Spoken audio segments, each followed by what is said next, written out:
Welcome to a very special episode of the Boardwalk Podcast. We have Chris Rogers on. Chris Rogers is a former Green Beret who was one of the first to be involved in the Afghan War, and we are honored to have him as a guest on our show. We were going to only have one episode, but this turned into an over 2 hour long interview, so this episode is being split between today's interview and then next week we'll have part two out. So we hope you guys enjoy it, and thanks for tuning in. By the military-industrial complex. And now, the Taliban will pay a price. Do we have the confidence to do in the Middle East what our fathers and grandfathers accomplished in Europe and Asia? The situation in Afghanistan is deteriorating. What I do oppose is a dumb war. All right, everybody, welcome back to another episode of the Boardwalk Podcast. This is another episode that's kind of in line with something that we noticed there in our Q&A and something that we intentionally talked around last year when we tried to broach the topic. We're going to talk about the role of special forces in Afghanistan. One of the things we saw in our Q&A on Reddit was that a lot of people are not familiar with the differences between a counterinsurgency and counterterrorism operations. And we've done a few episodes on counterterrorism. So tonight, or today, whenever you're listening to this, we've got Chris Rogers with us to kind of help flesh out just the role of SF, both within the Army and in Afghanistan. Chris served 24 years, and as he just informed us, from 1987 to 2011, so before any of us were born, and before Kyle joined, I think, or Stu, something like that. Yeah, I joined in 2011. So okay. Okay. Yeah. Wow. So Chris is the first person we've had on who is not a millennial, and the first person we've had on who actually stayed in long enough to retire. So Chris, thanks for hopping on tonight. We really appreciate it. We're gonna pass the mic over to you if you want to do a who you are, and we'll go from there, man. Yeah, sure. So like you said, my name's Chris Rogers. I'm originally from a town called Bethany, Oklahoma. The easiest reference I tell people is it's just outside of a town called Yukon, Oklahoma, home of Garth Brooks. So any country western fans of the old days know who I'm talking about and know what I'm talking about. But I came in the Army in January 1987, and I retired in July of 2011. And in that time frame, I spent both time in the 82nd Airborne Division, 3rd Ranger Battalion, and 3rd Special Forces Group. I was also an instructor out at Camp McCall in our SEER school out there. I worked in the resistance training lab as an instructor teaching resistance exploitation. When I retired at 2011, I was a team sergeant in 3rd Group. I was the team sergeant for ODA 3312, which is an Alpha Company 3rd Battalion, 3rd Special Forces Group. Other than that, I mean, I could go on all night, but I don't want to waste everyone's time about me. It's about the bigger and better picture here. Well, that would be fine, except we kind of want to focus on you and your story and talk a little bit about special forces then. So you joined in 87, but you didn't go straight to the course, did you? You did some time, did some other stuff, right? Yeah, I did. Actually, I was a young man, got sent to Germany. Ronald Reagan was my first commander-in-chief. It was the Cold War. The Cold War was real.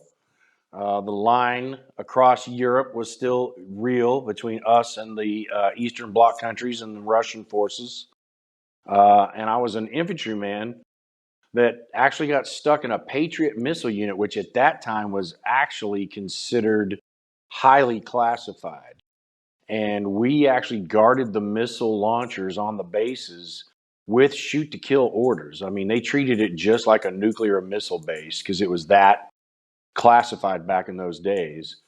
So it was kind of intense being a young, dumb private over there, plowboy from Oklahoma. Next thing you know, you're walking around pulling guard, doing perimeter checks on the wire, and you're supposed to shoot first and ask questions later. And it taught you to grow up real quick and learn all about your responsibilities and holding yourself accountable, But it wasn't everything that I liked to do. So it motivated me, and I put in the paperwork to get to airborne school. And while I was at airborne school, I went to the Ranger recruiter and told him I want to be a Ranger. And when I finished airborne school, I had orders for what in those days they called RIP, the Ranger Indoctrination Program. That's the predecessor of the new program they call RASP, which is the Ranger Assessment and Selection Program. And so I went to RIP. I was successful. We started with, I think, like 85 or 88 people. We finished with 33. And about 20 of us all went to 3rd Ranger Battalion together. So that's where I went when I came out of RIP in May of 1990. I went to 3rd Ranger Battalion in Alpha Company, 3rd Ranger Battalion. What was the Cold War era like? I mean, so you're stationed as a young private guarding these Patriot missiles, which obviously become less classified over time. Everybody knows what a Patriot missile system is, and so this is height of the Cold War. Then you become a Ranger in the '90s. What's it like being a Ranger in a Cold War preparation scenario? What do you do as a Ranger during that time? Well, for those that aren't familiar, without trying to get into anything too classified, there are stages of readiness that you maintain. And those stages are all dictated upon what's going on in the world events at that time, what's going on in the national threats at that time. And there are times when you are at a state of readiness where you could be recalled at any time within 2 hours, like literally. And then, of course, those days we didn't have cell phones, we had pagers. But if you got the signal on the pager, you were expected to be back at the unit and dressed and ready to get on the buses to head to the airfield within 2 hours because your stuff was already pre-packed, pre-positioned, ready to go. You would do tons of layouts and pre-combat inspections and all of that stuff to make sure you're maintaining that readiness. And then if you got the signal, you would have to be there within 2 hours ready to load up. And a lot of times in those days, they used to do what they called EDRES, which stood for Emergency Defense Readiness Exercises.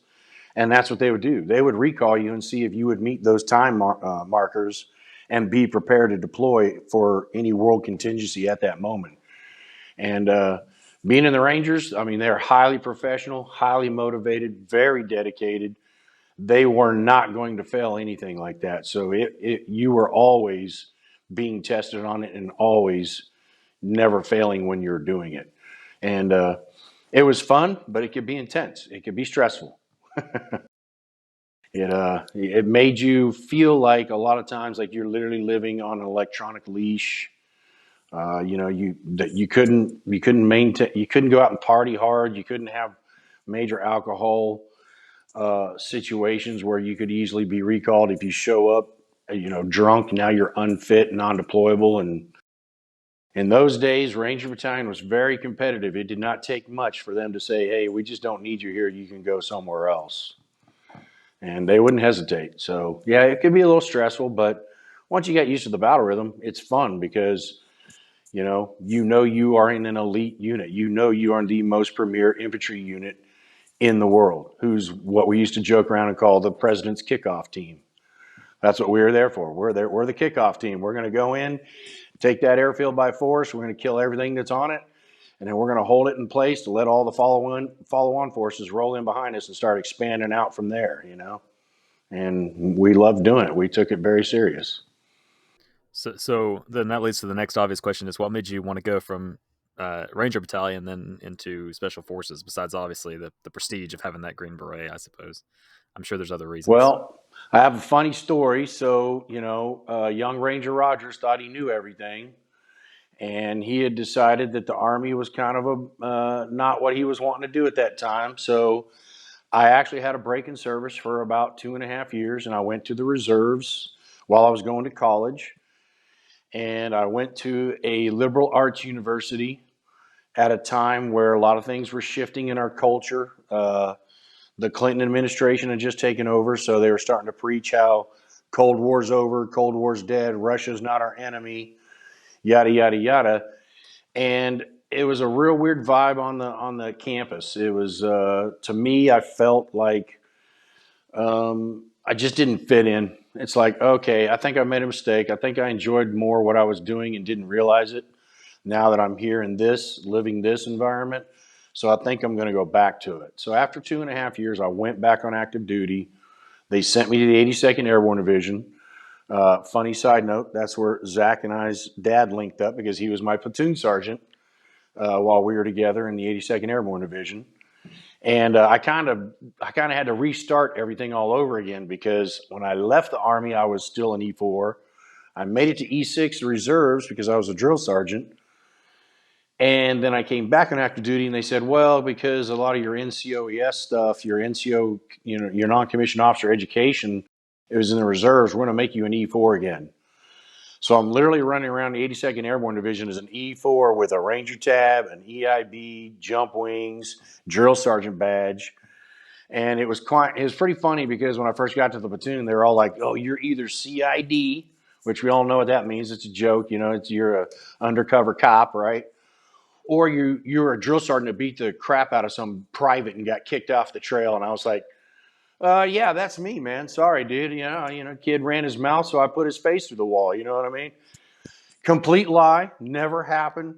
But for about a year, I had the whole platoon believing that. So it worked out to my advantage because for like a whole year, no one ever gave me side eye. You know what I mean? They'd be like whispering in the corner, like, hey, that's that dude that put that private through the wall. You know what I mean?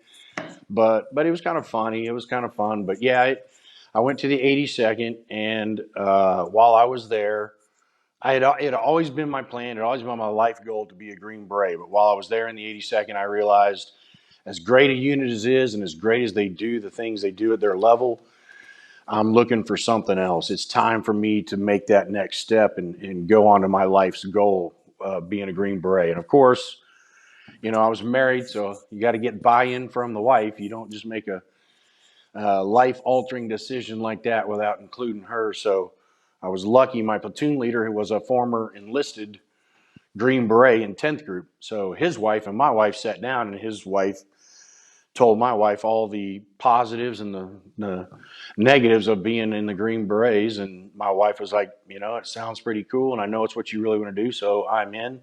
So that's what I did, and I went to selection in February of 1997. So yeah, selection. I've heard stories from people that go. I've known people that gone and didn't make it through. So much more than I've known Right. people that go and make it. So describe that process. And I would imagine was it any different in the 90s than it is today? I would imagine it would have to be slightly. So that's a real sore talking point because there might be people who listen to this that don't want to hear my version of the events or my perspective on it, but I have very good friends who work there now as assessors. I have friends who worked there in the past during our time frame as assessors. There has been some changes done to the assessment and selection program. They do reflect kind of more of what they're looking for in the modern young millennial male versus what they were looking for during my generation.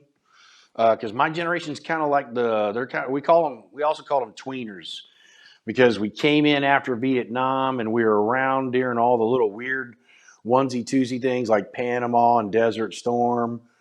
But then we were at the tail end of our career and we're still in serving when GWAT started. So we're kind of the tweeners. But everything we knew, everything we learned, all of our perspectives on training, on fighting, on leadership, we're all based off of what the Vietnam guys told us. They taught us, and great sources of knowledge. We've been so far gone removed from all that, the Cold War, Vietnam, and all those guys experienced, that the newer, younger male can't relate to that. And so if you try to speak to them in those ways or try to hold them to that kind of, I don't want to say standard, but, that level of dedication, maybe, I don't know a good word to put it. But the bottom line is they don't think and they don't do like we did back then. They have a different mindset, different methodology, different way of looking at things. So they've had to tweak the assessment and selection because of that. Do I think the guys who are actually making it through the selection are the right guys at the end of the day? I would say majority of them, yes. But it's like any selection process. You always have that 10% that kind of squeak through that, we'll give them another shot down the road and maybe they'll continue to perform, or maybe they'll backslide and then they'll cause themselves to maybe still not be in the course. You just don't know. But for the most part, it is a good process. It is a highly scientific process. It's tweaked all the time. It's reviewed and AAR'd and analyzed like every class practically. We have a team of instructors and leaders and psychologists and all these people that try to say, hey, is the process we're doing the best, and are we really picking the right people?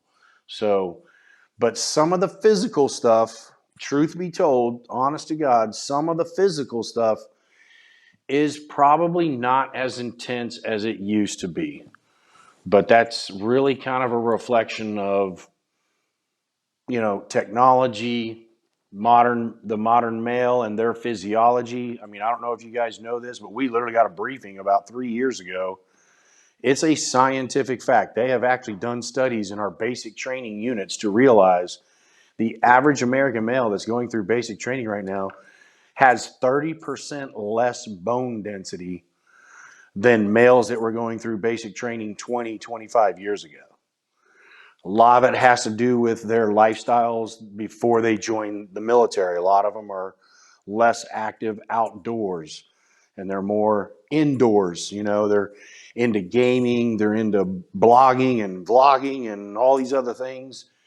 And they're more technology driven. So they're really smart, they're really quick, they're really trainable, but they just don't have a lot of those physical attributes the guys in my generation did, because they just don't get outside as much and do outdoor things as much. So they're now having to put parts in the course before they even send them to selection to try to compensate for that and better prepare them for success for the selection process.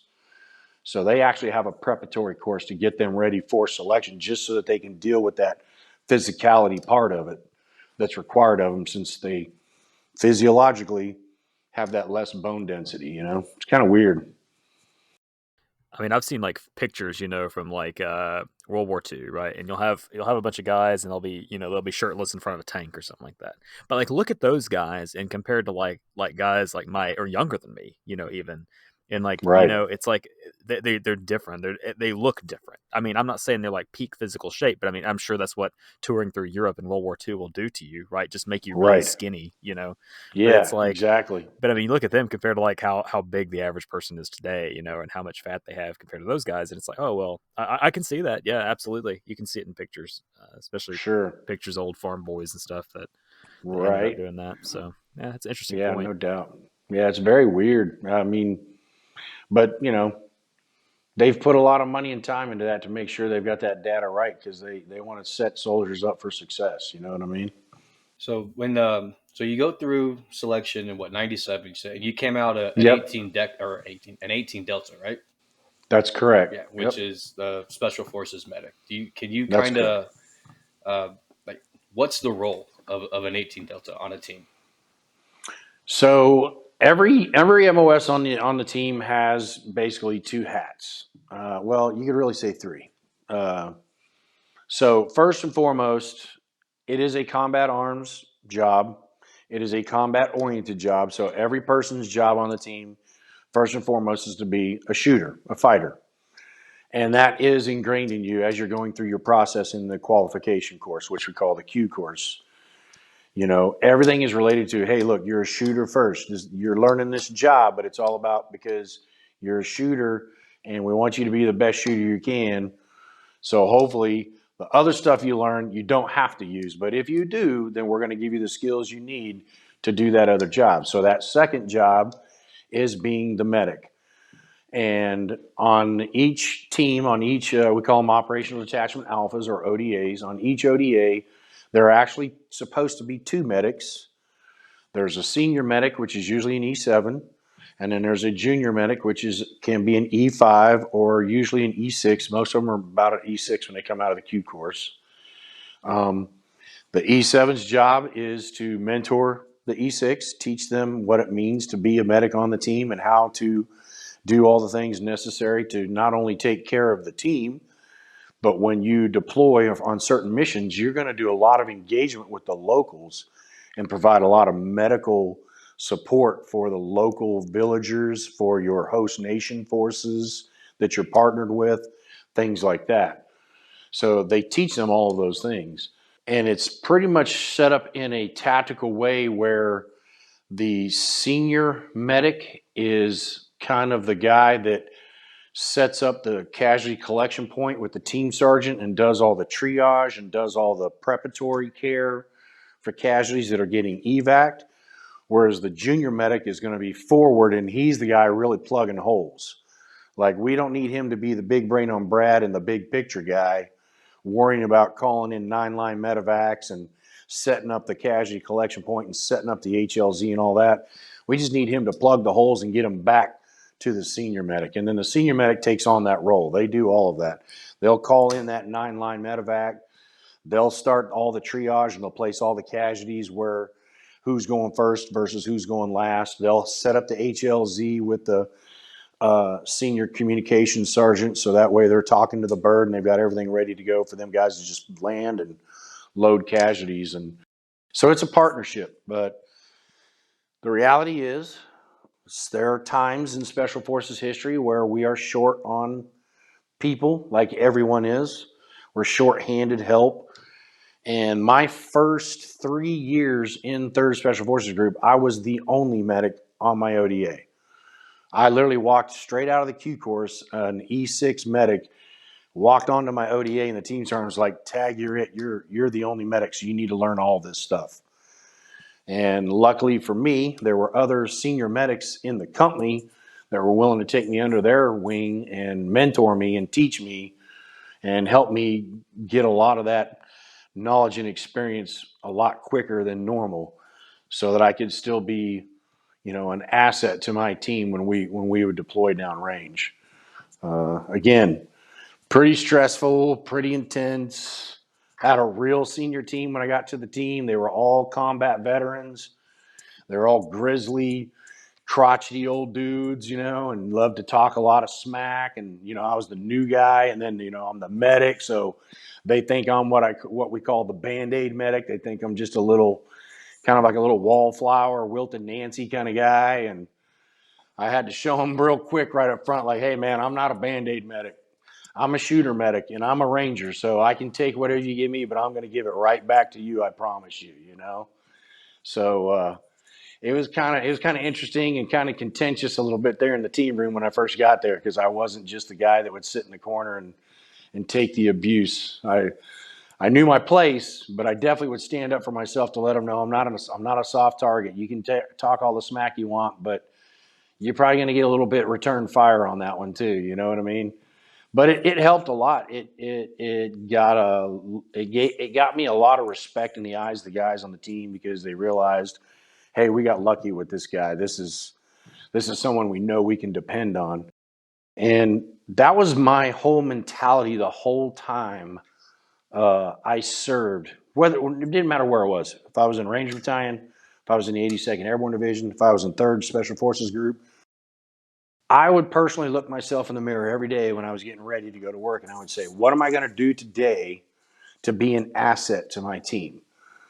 What am I going to do today to be the guy that they can depend on? They don't have to, drag me along. They're going to have to keep up with me.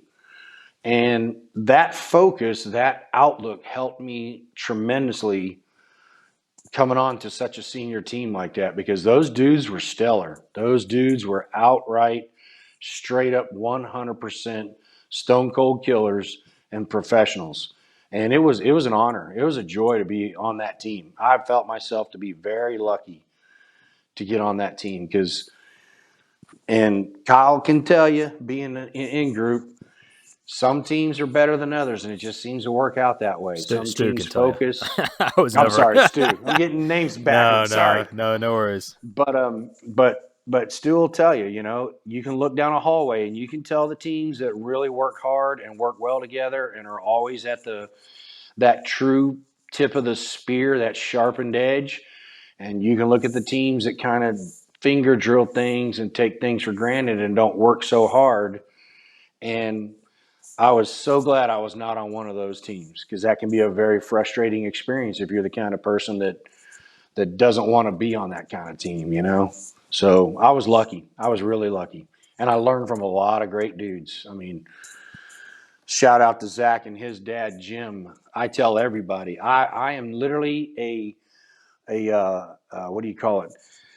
I am a product of my upbringing in having such great leaders throughout my military career. I was just so lucky and so blessed to have such great non-commissioned officers in charge of me who taught me so many great things.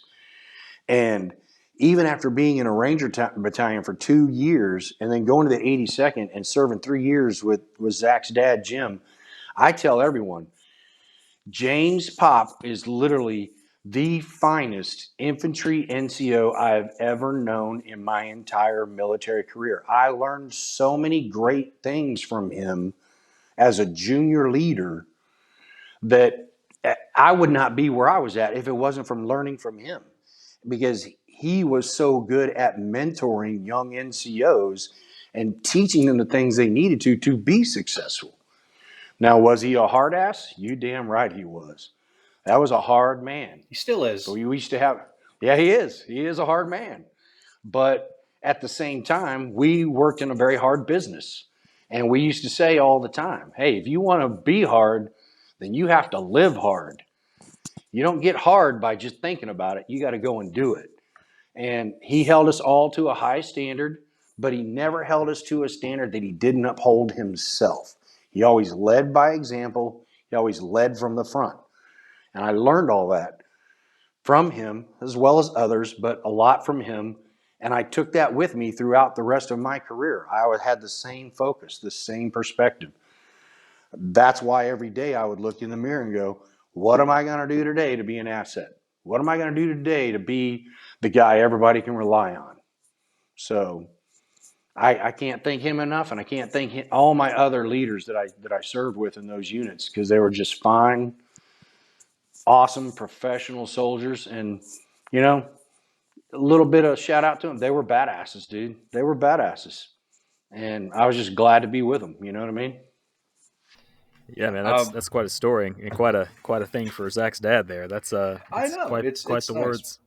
My dad was a very good soldier, good father too. But yeah, I've heard plenty of stories about my dad's time in the Army. Right, I'll throw an anecdote in there, and it's going to lead us to the next to a question I have. So when I went through basic training in 2008, my dad had a former soldier of his who was a drill sergeant down there, and apparently when you retire as a infantry sergeant major, like my dad did, you can just like call people up and they'll go and fuck with your kid for you.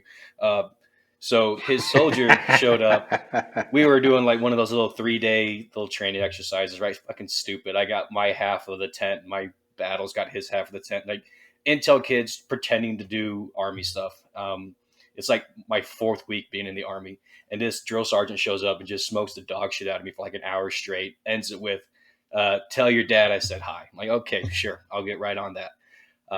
But I bring that up because that was one of my dad's first female soldiers. My dad, as we are figuring out, was an infantryman his entire military career.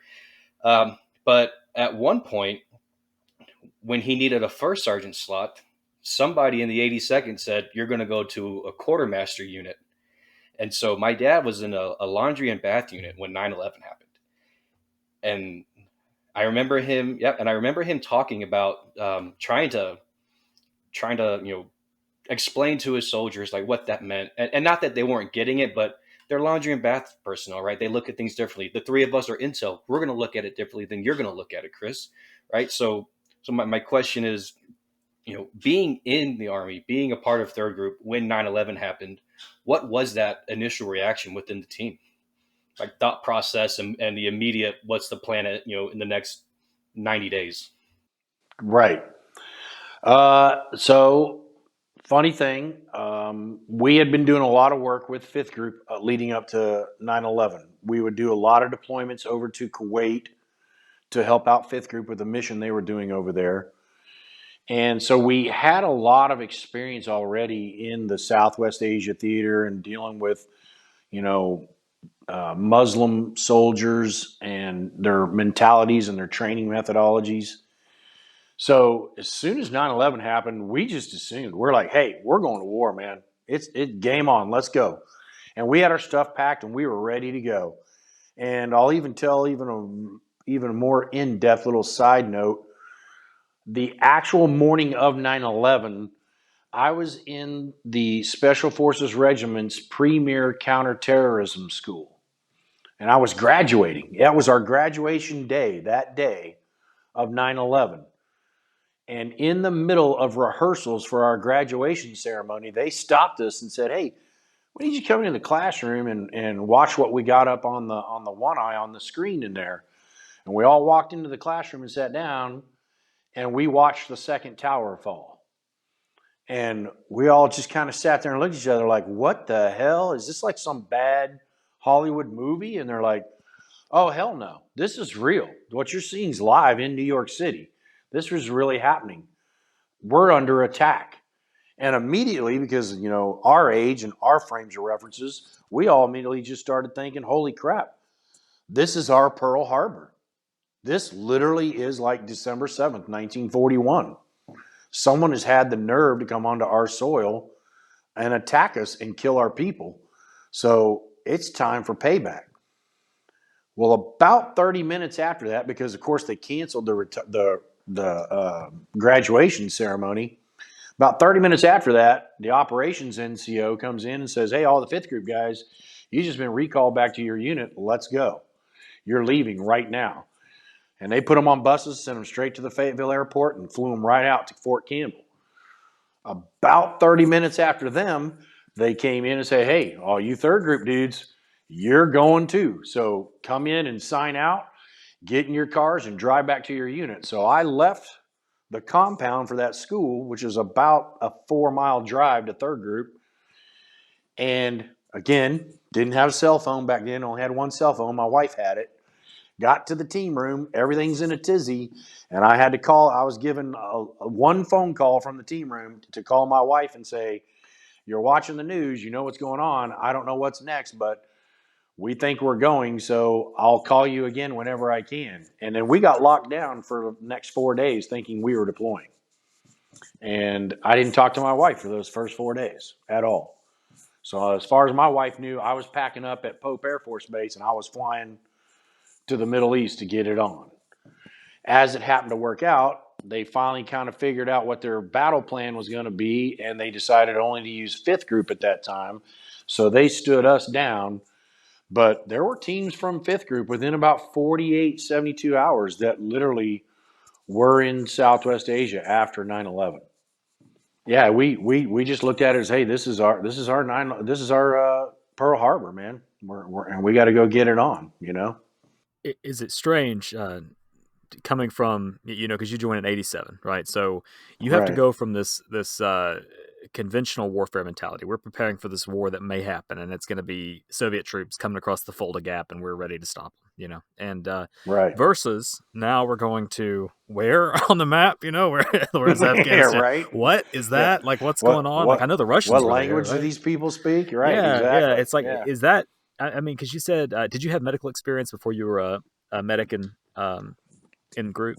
No. No, not at all. I was an infantryman through and through, man. I mean, like when I was in the infantry, we used to joke like the only way to stop bleeding is to stand on their neck. Eventually, the bleeding will stop. You know what I mean? Yeah. But that's all I knew until I went to the Q course, and they're like, "Okay, idiots, we're going to teach you really how to be a medic," and they did. They did a great job. I mean, it took about 2 years for 18 deltas to get through the Q course, just because the intensity and the level of expertise they teach you to be a medic. So. Yeah, it took me a long time, but no, I had no medical experience whatsoever until I went to the Q course. So that's wild. So your first real life experience then would be deploying to Afghanistan then. Well, I mean, yes and no. Like now, we did some what we call JSETs, which means Joint Combined. I'm getting old. I can't remember what the E stands for anymore. Exchange training. Thank you. Joint Combined Exchange Training. And we would go to places like Kuwait. We would go to places like Nigeria. We would work with their host nation forces. We'd put them through medical training. And, you know, third world country soldiers are just like soldiers all over the world. They do dumb stuff and they get hurt. So you get a chance to do some medical training, even while all you're doing is just army training. Because if Joe can screw it up, he's going to screw it up. That's awesome. I And didn't realize you guys did that. So that's neat. oh So they're yeah, training you in these like, I mean, not like low intensity scenarios. Like it's not war, but I mean, you're correct. you're gonna That's learn how to correct. treat this and treat that, and so that's good. Yep. I didn't realize we Yeah. did that. So awesome. Yeah, it was J fun sets too. are awesome. I wished I could have gone on one. I had a buddy who got to go on one to Tajikistan with one of the teams. Oh, there you go. So that Yeah, was a nice. blast, yeah. Yeah. You see some funny stuff sometimes. I'll tell you. If there's any universal commonality between the global militaries, it's young soldiers doing stupid shit on the weekends. So Right? there will always be opportunities for medical training for the 18 Man, deltas. you ain't lying, dude. Trust me. So you said fifth group was there within 2 to 3 days. When did you first go, or when did you first deploy to Afghanistan? So we actually had a J set for Nigeria already lined up. So they made us go to Nigeria, and we were all pissed. I mean, literally, like, you have got to be kidding me, dude. But we're professionals. Roger that. 3 bags full. We go to Nigeria. We do the J set. We get back in about mid-December, and that's when they told us, look, enjoy your block leave because when you come back, we're prepping to deploy. And then finally, I think it was like the 25th of January of 2002, they sent us forward. They sent us forward to Kandahar. And so that's when we were involved with GWAT. That's when we were not the first people from third group to go forward. So back in like October, November of 2001, some 2nd Battalion, 3rd Group guys went forward, but they only went as far as Uzbekistan, and they acted as support mechanisms for all the 5th Group dudes that were infilling into Afghanistan from Uzbekistan. So they never actually got into Afghanistan and were never in an actual combat role.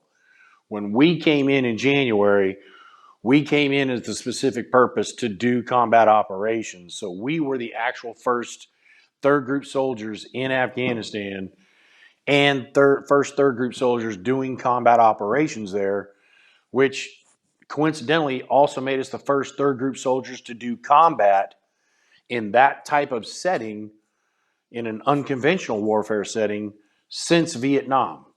Now, we had 3rd Group soldiers that did combat in Desert Storm when they were brand new. They had just stood 3rd Group up.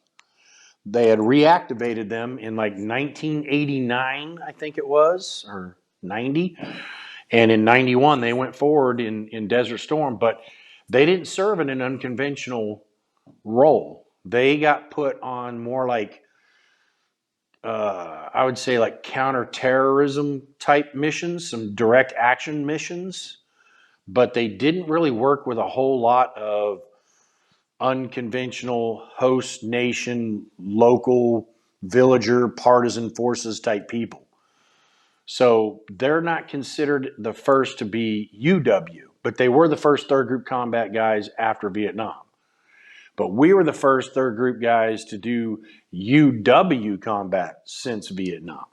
Because who we worked with is what they called the AMF, the Afghan Militia Forces. They were literally, dare I say this, they were literally leftovers of the Mujahideen that had fought the Russians back in the 70s and the 80s. And we basically just went in there with our CIA counterparts, made contacts with all the old Mujahideen warlords and said, hey, we want to use you to make you fighters to get rid of the Taliban. And they were like, yeah, we can support that. We're down with that. Because they didn't like the Taliban either. As any listeners of our podcast will know, they had a lot of reasons to certainly hate the Taliban. Right? So yeah, that makes sense. It's crazy how it all comes together with that one line. Like, oh, okay, we're starting to put these pieces together at this point, I think. So you get there, January of 2002, right? I imagine Camp Brown's not there. Or no, I'm curious because I know like my parents went to Bagram in like February and April of 2002 respectively, and they said it was an airfield, it was an airstrip and fucking Seawire, right? I'm curious, like what was the environment around CAF like very early stages? So when we got there, the only hard structures were the actual air terminal with the control tower. And then, did you ever know that what they called the old hospital? It was that really long, single-story white building that had a bunch of like white domed ceilings, white domed roofs. Yeah. So that was an old hospital. We took that and made that the Siege of South for Special Forces. Those were the two only hard structures on the whole place. Other than that, it was all concertina wire and tents. And like they didn't even have regular like plastic porta-johns. We were all digging slit trenches and building wooden burnout latrines. And at one point, when we first got there, by where Camp Brown used to stand, they didn't even have a burnout latrine. It was a slit trench with an old Air Force, like, you know, those chutes that the Air Force guys will wear, the loadmasters will wear on the aircraft. They took one of those and they made that the cover for the slit trench. They literally like staked it down like a tent over the slit trench, which was great until the wind started blowing. And it literally sat like right on the main walkway of the whole area.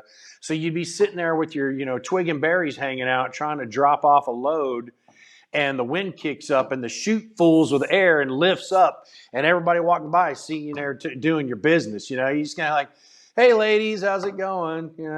Nothing to see here. Yeah, it was very rudimentary, dude. It was very primitive. Totally, like, we used to call it the Old West, man. It was the Wild Wild West, dude. Nothing like what you guys saw when you were there in those later years. So you guys are so for listeners that kind of don't know the SF mission, their main goal is to be a force multiplier on the ground. So they get in, like the way it was explained to me by another SF member, is that infantry, if they're going to take a hill, they'll send 300 guys, push up, take a bunch of casualties, and take the hill. The Rangers, if they're going to take a hill, they'll send 100 guys under dead of night, with knives between their teeth, and they'll kill the enemy and take the hill. And SF guys, what they'll do is they'll go in, they'll send a team into the area, gather up a big group of local fighters, and use the fighters to expand their capabilities and take the hill. And so that's kind of SF's general mission whenever they're going in any areas. So I guess my question is, with you guys moving into Kandahar and the fight against the Taliban still going on, we hadn't quite reached that less kinetic period after the Taliban sort of surrendered for a few years. What did operations look like, and were you guys like starting to embed with the local populace, or mainly Absolutely getting in with warlords? Yeah, so there were no hardened camps or forward operating bases or anything like that. So we moved into an area in the Paktia province outside of Gardez that we knew was a safe area only because of the local warlord that we had aligned ourselves with. He owned that area. He was our force protection. He provided a ring of force protection around the town for us so that we could establish a safe place there. So we bought a compound known as a kala.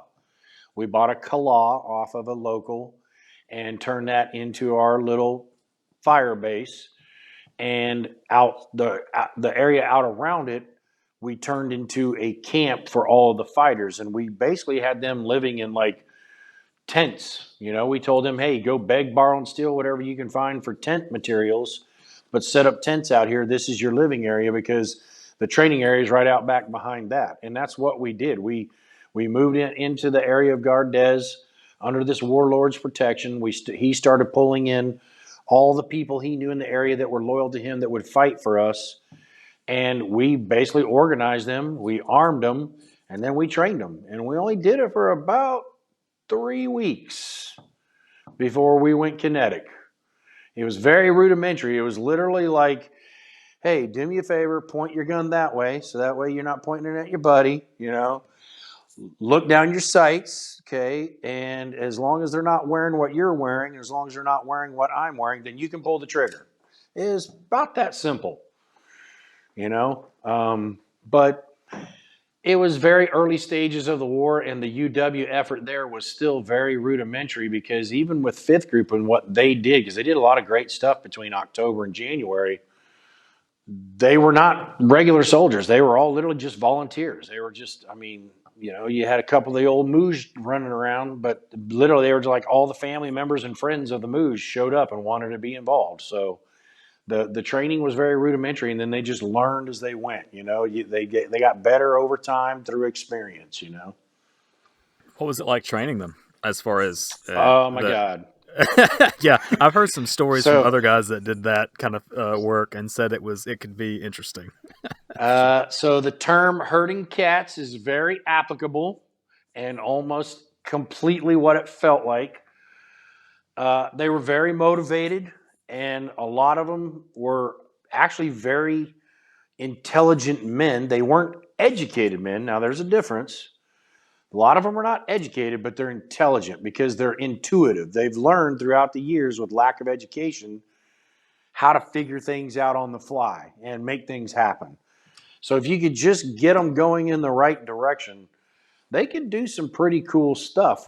But the funniest part is just the lack of, or the language barrier for the communication. So we ended up finding out, this is actually a true story, which I have a term for that. Anybody who knows me, I use a term called the Hong Kong no shitter. If it's a Hong Kong no shitter, it's the truth, brother. It's gospel. And this is a Hong Kong no shitter. We could not speak Pashto. We had not been trained in it. We had one interpreter who spoke Pashto, but we had 750 fighters that we were in charge of.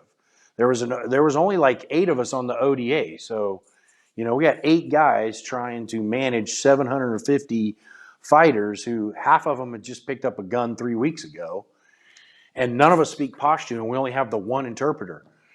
We finally got smart and we said, hey, let's find out if there's anybody in the group that might actually know foreign languages, because some of these people might actually have been educated before they joined this fighting force.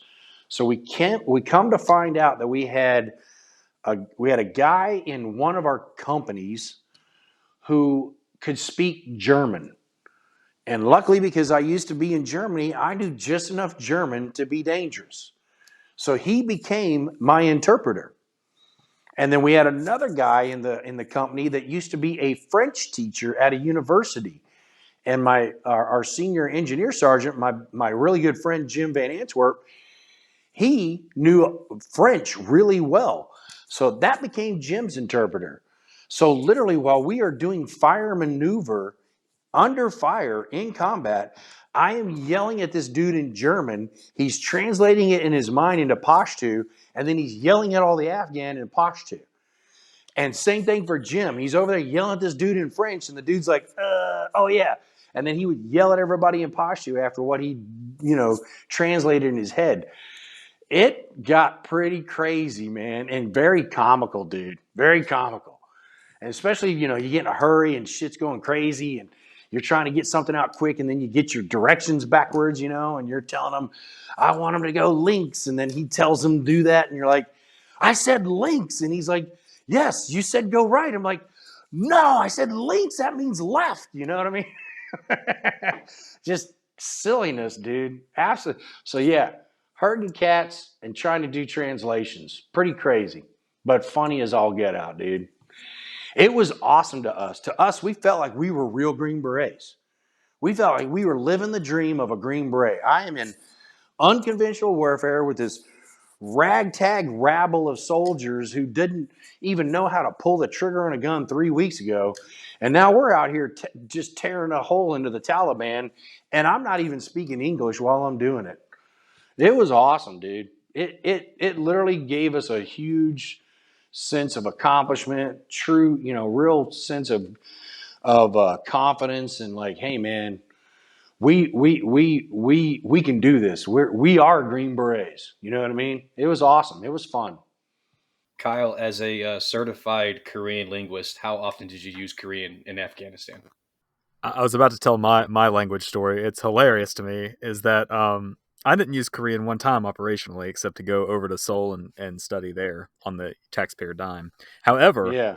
in Afghanistan, I used my Russian to read a fuel report because we were aviation, and one guy comes in, he's like, "I think we're getting ripped off on fuel. Hey, Kyle, come here. Like, can you read this? It's in Russian." I go, "Yeah." I was like, "Yeah, that's the fuel price," and he's like, "Oh man, we are getting ripped off on fuel costs here." Damn, that's So awesome, that dude. was it. Hell But yeah. yeah, so you have a way cooler story though. I mean, and when you say like Yeah, you but were acting like a you Green Beret, you are a Green Beret, man. That's awesome. You guys do your job. right?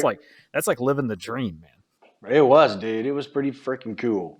But you would have fit in great in 2002 because all the maps that they gave us, they were all in Russian. They were leftovers from when the Russians actually had occupied Afghanistan. So we couldn't read any of those damn words. We know numbers, so we could read the numbers, but we couldn't read the words. You'd have been so value added to be like, "Hey, Kyle, what's this word mean?"